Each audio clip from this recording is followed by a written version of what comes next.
Patel here from Adapt Performance and Rehab. I'm here to talk to you guys today about 4 key pillars to hamstring health that all endurance-based runners need. First thing I want to do before we get started though is to thank Natalie Johnson for having me from RunFit. She is a fantastic endurance-based run coach. Side note before we get started on the 4 key things is that I'm going to give out 4 things that you want to be looking for and exercises for all of those and how to actually target each one of those 4 key pillars are all going to be listed on our website. So if you log on to adaptperformanceandrehab.com and if you go over to the blog section, you'll see a blog called Hamstring Health for Runners. Right in there, you're going to see links to all different videos that target those specific 4 pillars. So the first pillar to maintaining hamstring health is going to be position.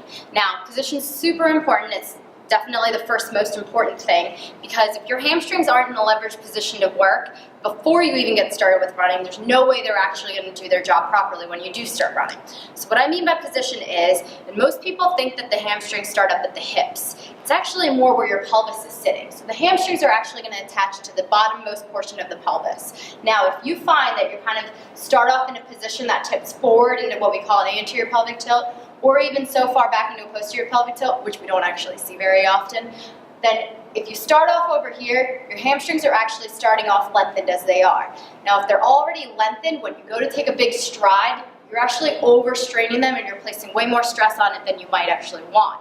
So instead, position needs to be addressed before we start doing anything else exercise-wise. So again, like I said, you guys can find a bunch of exercises that help you address proper position if you go onto the website. The second thing I want to talk to you about, the second key pillar towards maintaining hamstring health for 2018 is going to be having enough strength. Now, most runners know that they need strength in their hamstrings, but they don't necessarily understand why. For endurance-based runners, strength is a key component to make sure that you don't end up breaking down towards the end of the season. Now, muscle strength, joint strength, tendon strength, all of that needs to be coming together. It needs to be able to handle a decent amount of stress. Now, that's quite a bit for an endurance-based runner. And this strength, if you don't actually have it at the beginning of the season, as you start progressing and you get further into running through your season, it's going to start to come down in the form of like breaking down into strains and microscopic tears, and that can kind of accumulate and gradually turn into more of a chronic issue at the end of the season. So again, like I said, for position, if you want specific exercises as to how to actually approach strength for runners, go ahead over to the blog and I'll show you. The third pillar I want to talk to you about for hamstring health is going to be stability. Now, running is a very single leg dominant exercise where every time you take a step, you're required to have a whole lot of stability going through that leg. So when it comes to stabilizing, because of where our hamstrings are positioned and the fact that they're a large muscle group, most of the stability is going to come from your hamstring. As far as running is concerned, most people end up getting hamstring strains during that stability part of their running. So when your leg goes out and you're actually having to decelerate your body, that's usually when those hamstring strains occur. Most of them actually tend to occur on the lateral hamstring, so that is the outside of the hamstring.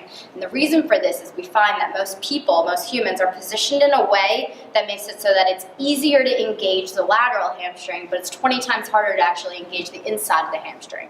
So when it comes to stability exercises, you're going to find that the list of exercises that I put onto the website are going to be geared towards trying to get your entire hamstring going, more specifically making sure that you're actually engaging that medial hamstring, that inner hamstring. That way, you're actually finding that you can place stress when you take a stride on the entire hamstring group without finding that you're actually relying far more on the outside where that strain tends to occur. The last pillar, the 4th pillar I want to talk to you guys about today is actually going to be strength through the core. Now, the front of the core is basically your hamstring's front. So going back to what we were talking about with position, if you find that you're kind of in this position where your hamstrings are long, your pelvis is kind of tipped forward, what goes along with that is that your abs are actually going to be long and weak. So instead what we want to do is the more you can actually turn on that core, the more you can engage it and have your obliques and your the other ab muscles be strong, that's actually going to help out your hamstrings significantly when you're running. So imagine this, when you take a stride,